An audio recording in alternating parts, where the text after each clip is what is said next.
ยุทธานล้วงเขากับกวาดเนี่ยก็เอาเงาผสมเอายั้งมาเอาบอกเศร้านมยั้งมากวาด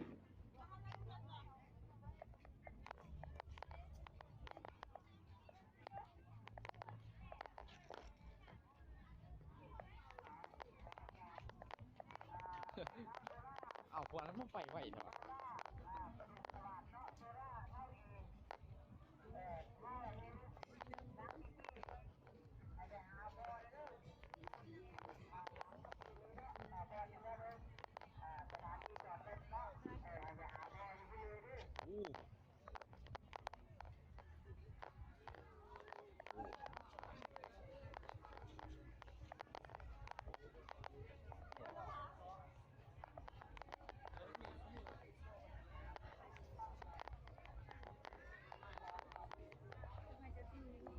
ซื้อรถไปอันนี้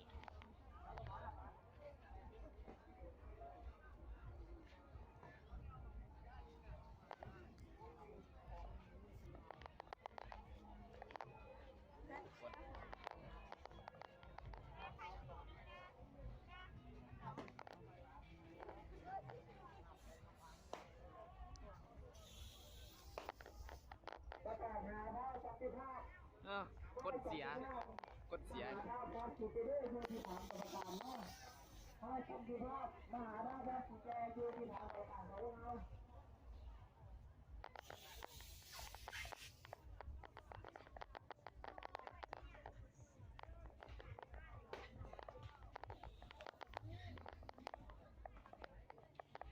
กำลังลงกันเลยงานไกลๆกัน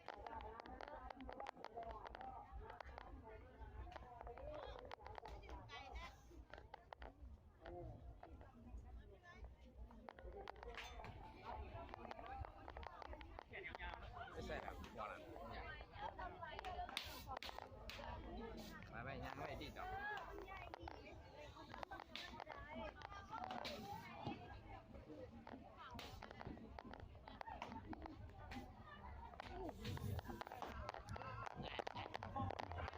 ยังแมนที่ย่างเขาดีๆ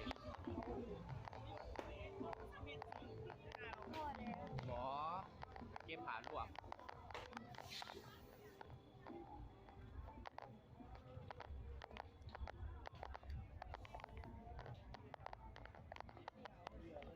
แต่ว่าเขาเก็บภาพหลายๆก็มาตัดใส่กันนะ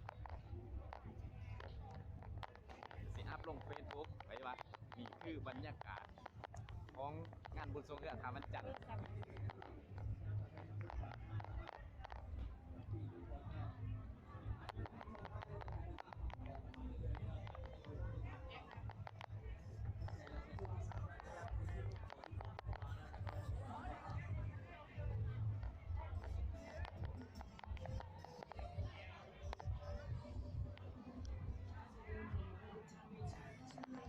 โอ้ปากภาษา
ยังไงวันน่ะฟองเบิ้งอ่ะบริกรยังดี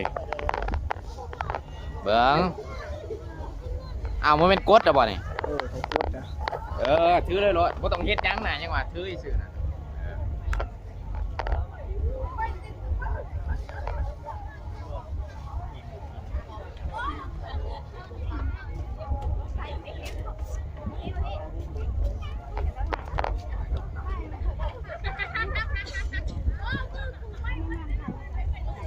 วันอยู่ดิ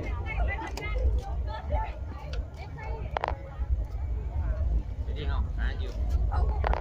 ไม่ได้อยู่เสียวถ่ายมาเลยถ่ายนำกูเลยถ่ายนำ เบิดละเบิด ไม่ยังแม่เอาไป สองคนเฮา ไลฟ์อยู่นี่เลยวะสองคนเอาวิดีโอเขาเหยียบนี่ได้มันเถื่อนไปเลยเลย เบิดช่วย ยางมันทำเลยยิ่งเปื่อนมา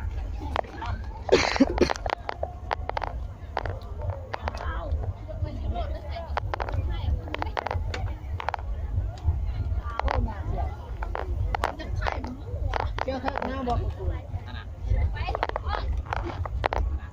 เก็บเงินในกระปุกวันหน้าฟ้องกดทายด้วยนะ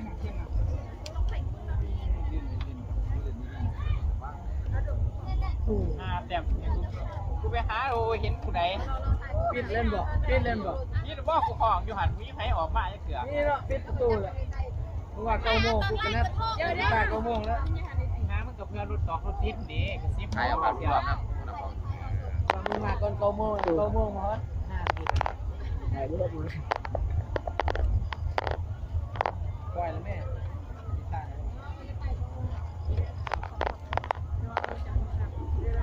วันหน้าเถิกวันหน้า ตายดื้อ ยังมันนับอยู่บ่เวลาก็ต้องโคตรได้ มันนับจี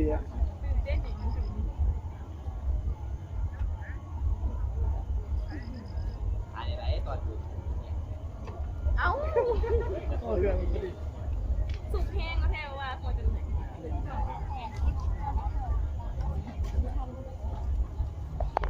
เราฟ้องมาไกลๆเนี่ย โอ้ลืมแล้วเนาะ มันเห็น2คนไหนแบบว่าให้มัน ไม่ ยก ตี ดี นะ ให้มันงามๆ ใส่จักรเส้นหนึ่งเจ้า เออ เฮ้ยเบิ่งมี กินด้วยเอาละ บอกอ่า อ๋อเด็กฟังเรียนในเมืองเสียถือนุ่มกินนะ ไอ้ดีไอ้ดีมันยังหน่วยงานราชการเขาจะแนะนำเนาะ ฟ้องเอาใหม่มาดูขนมอมขนมอมวะฟ้องทำไมเพื่อนเนาะเดี๋ยวเป็นเด็กลายกันเป็นใครเนี่ย ฟ้องเอ้ยโอ้ยถึงอยู่บ่ฟ้อง ลงไปแล้วไอ้เด็กหน่อยบ่เด็กหน่อยก็ได้ ฟ้องเอ้ย เด็กใส่กระโต๊ะ โอ้ยขึ้นมาปั่นนะ มาฟ้องติดตามให้ดี เขาติดตามด้วยอีก โอเคบอก มันจะกลับโอเคเลย แค่หมอแค่ไหนสิโต๊ะมากล่องมาได้ถ่ายเพื่อนป้าจิสิจับเองถ่ายเพื่อน นับ มือกล่องเขาหน้าฟ้องนี่เวลาถ่ายเขาต้องยับเข้าไป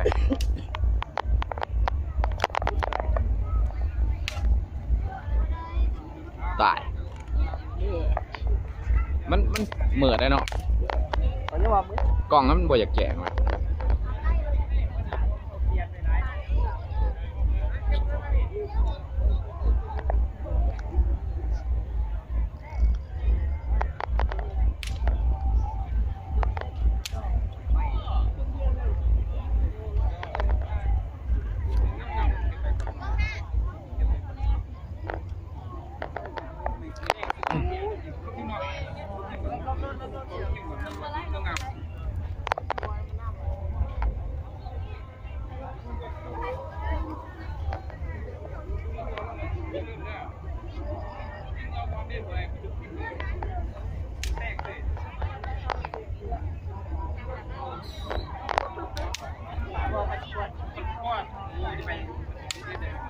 โอ้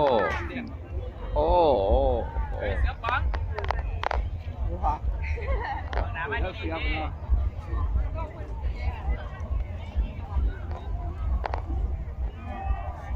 เอานะ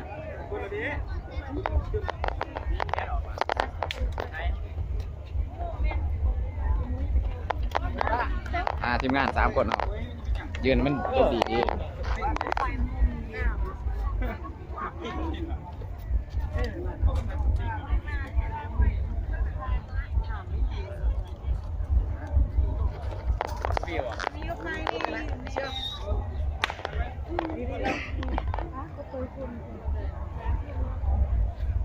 บ่เห็นหรอมันอยู่ไกลเห็นหน่อยเดียว ไอ้ดีดีก็คลายได้จึงไม่ไหวกว่าว่าคลายได้จึงไม่ไหวกว่าจึงไม่ไหวคลายก็ตาย เอาคุณละจะคุกเข้าไฟกับมึง เอาดิ จึงไหวก่อน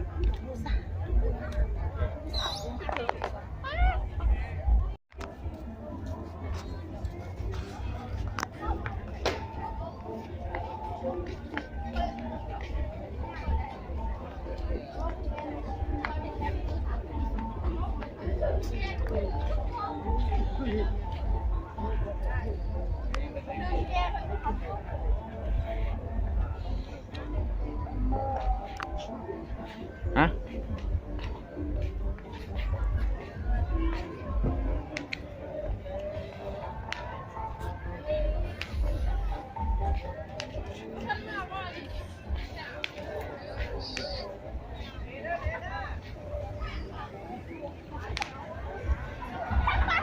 เอาไปใส่เฮ้ย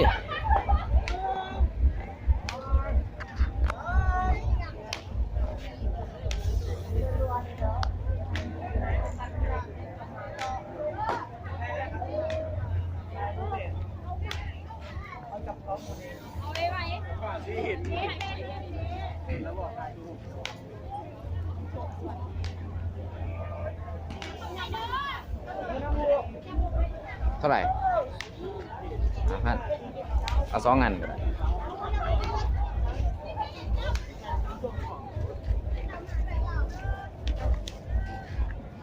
เอาเป็นหลอกบวกอะไรอ่ะ